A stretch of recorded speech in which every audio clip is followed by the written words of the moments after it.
सर्वसामान्यांच्या हक्काचा आवाज जागर जनस्थान।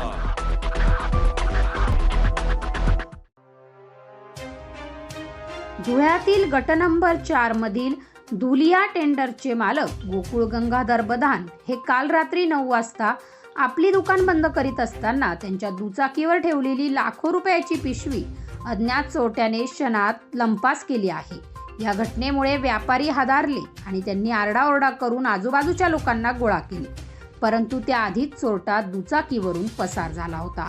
या सदर घटनेमुळे बाजारपेठेतील व्यापारी भयभीत झाले असून व्यापाऱ्यांची सुरक्षा ऐरणीवर आली असून चोरट्याचा त्वरित बंदोबस्त करावा अशी मागणी association of business and commerce या व्यापारी असोसिएशनचे अध्यक्ष सुभाष कोटेचे यांनी केली आहे। एबीसीडी असोसिएशनचे आमचे उपाध्यक्ष गोकुळजी बदान यांचं धुलिया ट्रेडर्स या नावाने दुकान आहे।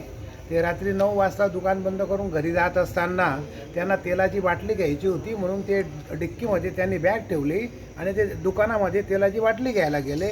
एवढ्या अवधीमध्ये काही क्षणामध्येच त्यांची 7,67,000 रुपयाची बॅग इथनं लंपास झालेली आहे। या गल्ली नंबर 4 आणि ऊस गल्लीमध्ये वेळोवेळी अनेक चोऱ्या होतात।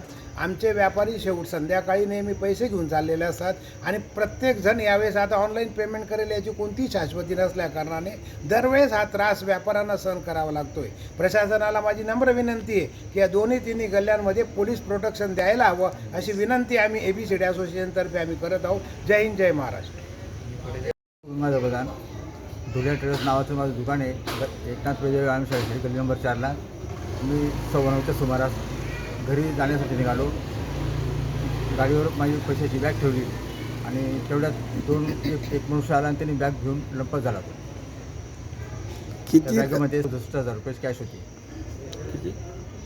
नक्की मग नंतर काय केलं ते नेमकं आरडाओरडा वगैरे काय? मी मोठ्याने आवाज केला आणि लोकांना बोललो, तोपर्यंत तो फरार झाला। म्हणजे तो पायी गेला का टू व्हीलर? तो पायी आल्यानंतर पुढे त्याची 2 व्हीलर होती। ठीक। जागर जनस्थानसाठी प्रतिनिधी रूपक बिरारी, धुळे।